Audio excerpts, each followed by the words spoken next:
You can't talk about communication without talking about the ability to listen, or the skill of listening.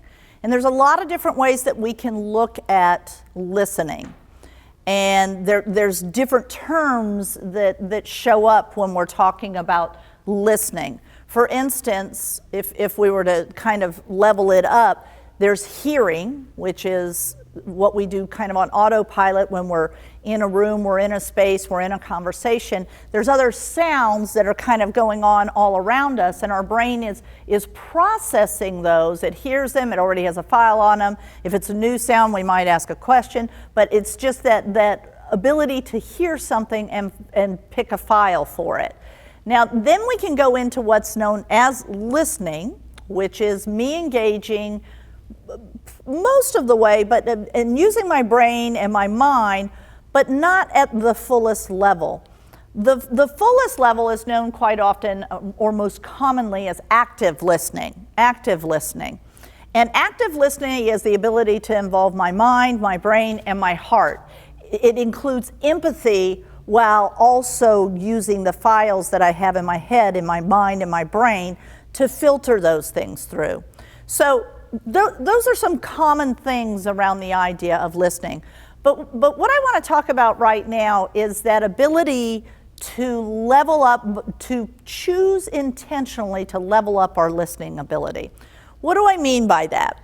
So there's three levels to listening.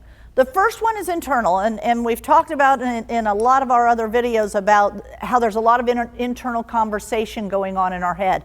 When our brain is going through those filters, when I'm making observations and I'm trying to filter, when I'm processing that information, whether it's through my heart or through my head, all of that is an internal listening ability, and it is part of any communication that we are doing.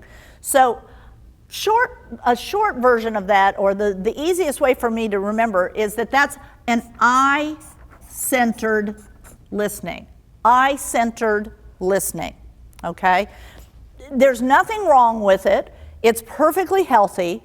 The only time it becomes a disadvantage to you is when you choose to stay in that level, to not go outside of yourself, to not know that there's more than you involved in this communication or connection equation. So the second level is a little bit harder, not extremely difficult, but it does involve the idea of empathy. And it's focused is the word, but I often call it the you lens, or the you filter. And that's where I realize that you're bringing something to the table, and it's partly my job to find out what that is that you're bringing and to help you get it out there, okay? So that is to recognize that it's not just me, but it's at least one other or several others involved in this equation. Last but not least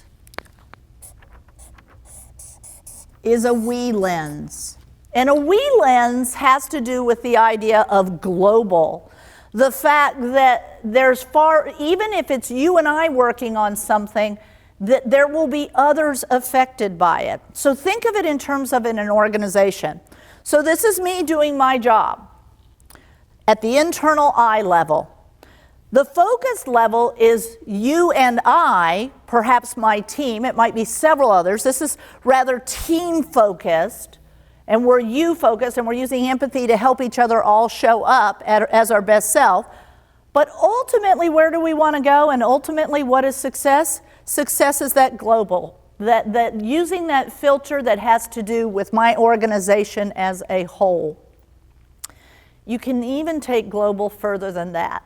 This we listening ability has to do with the idea of recognizing that what we do in our organization affects people within our community, certainly affects our external customers, and it can even affect people around the world.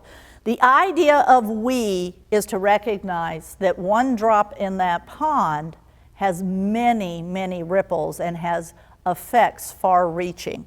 So when doing my active listening, I don't need to prompt my I filter. I need to push my you filter a little. Most of us are pretty good at this. But this is the sweet spot. This is where the magic happens. This is where these needs get met because we're taking care of the we.